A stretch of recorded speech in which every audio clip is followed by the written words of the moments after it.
guys, welcome back to the channel. I'm Type Zoey, and this is the Ice Reaper Lufenia with Xtreme TCC challenge run of Lightning, Cloud, and Serah. So before we get into the run, I just want to say hashtag fix Kadaj, and I will always be saying hashtag fix Kadaj until anything is acknowledged from the community at Squix or from the Team Ninja devs, so just keep the message going and try and make yourselves heard on your content or on comments of people's videos. Stuff like that will help get the message out and increase our chances of being heard. So anyways, let's get back to the run. This is a pretty nerve-wracking run for me, to be honest. I saw that Scott Ong was trying to do this run for the Xtreme challenge without Cloud or Lightning's burst, and it's a pretty tight turn count of 60, and they know that Kurisame's HP damage debuff is really helping people here as the synergy character, along with Layle's constant batteries and launches, so you do have to be very precise with your play in order to keep pace with the turn count in challenge runs. If you're just doing a normal run, I think this stage is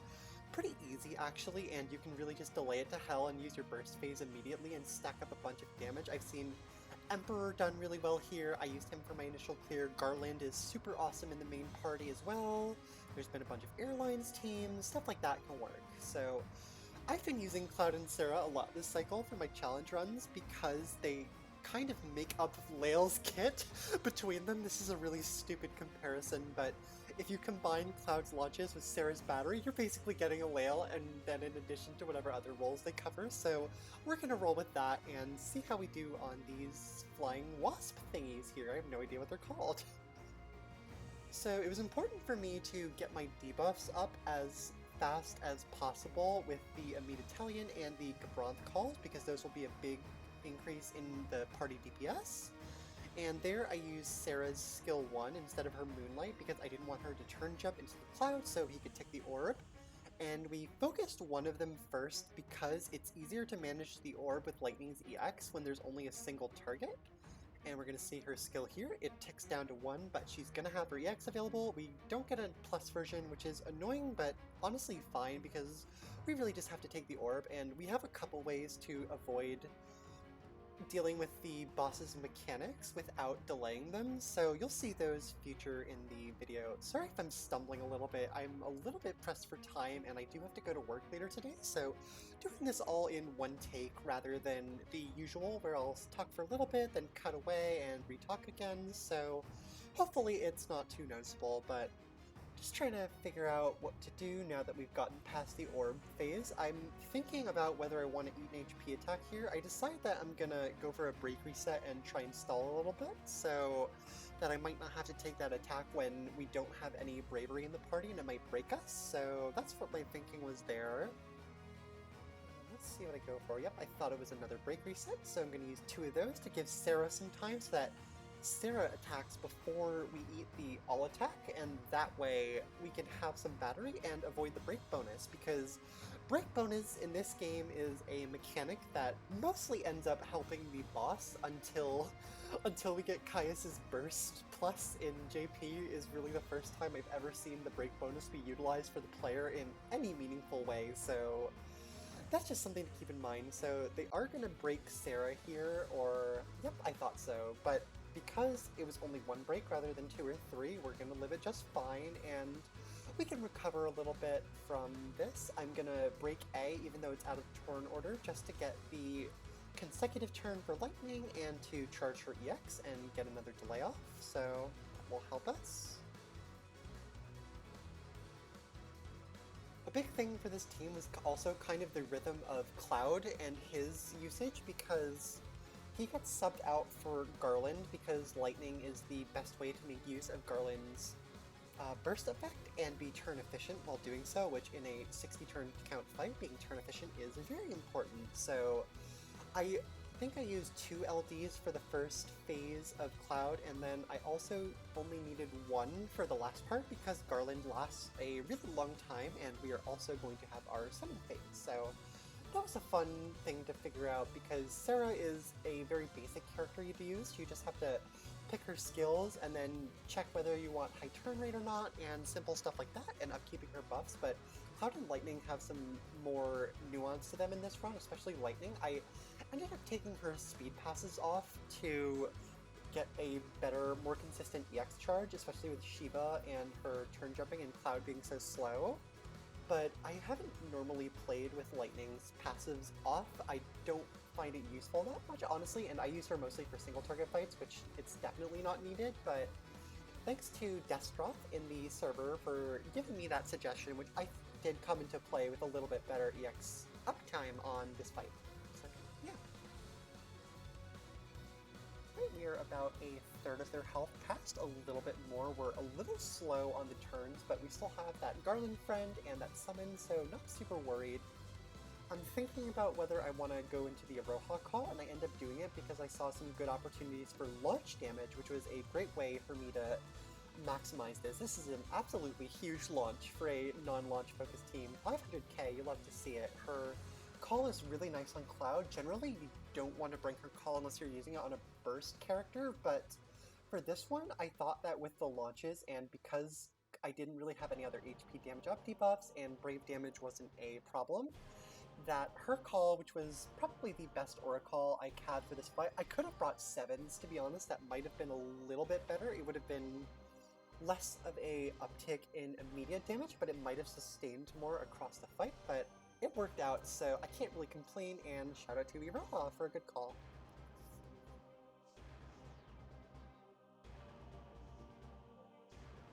Get another nice launch off of Cloud's finishing touch. Serah is the perfect one to follow up on that because of her battery. I try and avoid lightning launching. I think I had to do it once or twice for break order purposes, but when I can, I definitely do avoid it. And I'm considering going for the delete here. I think I hold off on it until Serah's next turn, because I didn't have Cloud's paralysis available, which was the main way I lived the recast that the boss have, and without Cloud's paralysis or any healing from the Aroha calls, because this team doesn't have any native healing, I can't let them attack me anymore unless I want to lose the HP requirement. So I'm gonna get some nice delays off lightning, and I believe we go for the delay here. Let's see if my memory holds up. Nope, go for the EX, so totally wrong about that one, sorry about that. And we're going to sub Garland here and get his speed down aura first. Generally, I'm in the school that bursts first with Garland, but I needed the delay, and I wanted to start stacking the speed down here because our turns were getting pretty iffy on this part, and I go immediately for a Lightning LD just to push them both back again and charge your EX cycle one more time, so that'll also have the benefit of the speed down aura from Garland.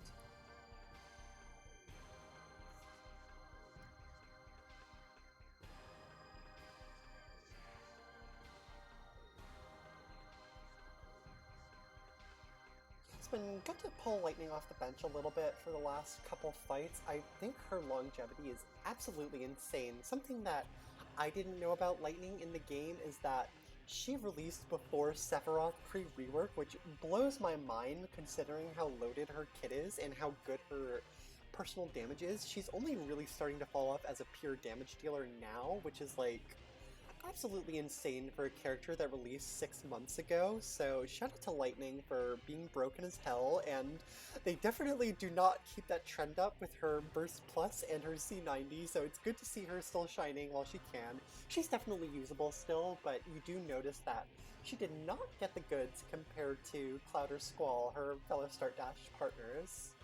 We're gonna go for the summon here, which is a good place. The summon helps you really get that speed down going, and with this second LD from Garland, I'm gonna get that aura up finally, so the effects are going to be increased, and we're just really gonna get a ton of delays going.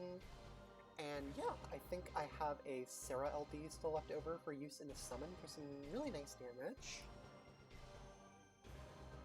Oh, and I get the launch off it, so I actually save the LD and go for the Moonlight instead, because that would be a similar return. We're getting those super awesome Garland midair delays. And yep, we are steadily chugging along. Only 16 turns left on the count, so this is going to be a pretty tight finish. And once Garland leaves, our damage will go down a bit, and we'll have to play a bit of keep away with the bosses, but it does work out in the end, so let's stick around and see the finish. gotta love, even though Serah's brave hits only get buffed to like 4k, it does really show up. It's like a 30% increase in her personal DPS on her damage, which for Serah isn't that much, but every little bit helps. So nice to see that even though she's only there really for the support auras, she's taking a little bit of advantage on the Garland effect. And there I save the burst effect, I believe, or the launch effect, I believe, for Garland? I can't quite remember. Just spamming some lightning skills as much high turn rate as possible for the... Oh yeah, now I remember. I was trying to get the EX on the launch for that like massive damage, but I didn't get it, so I just counted the chase units a little bit wrong in Lightning's turn, so I just went for another LD, and it's totally fine. We are going to get it with Serah, so that all worked out perfectly, and I go for the LD on this one for that increased damage, which comes out to like, I think it's 20% without Pandemonium if you have both people in the chase sequence.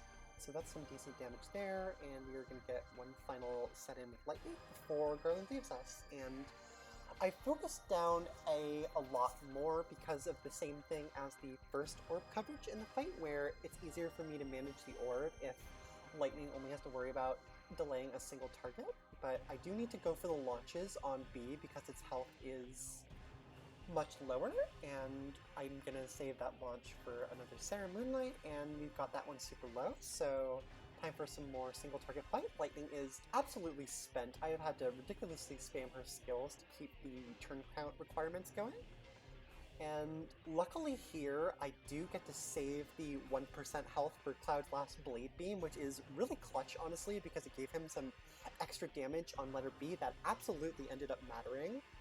Now that Lightning can't really do much, he didn't get an EX charge, and this is the final moment. I luckily have a launch ready with a battery of Lightning, and we just get the finish. So thanks so much for watching. If you liked the video, leave me a like, a comment, and a subscribe. It super helps me out and makes me motivated. And yeah, thanks for watching. Have a great day.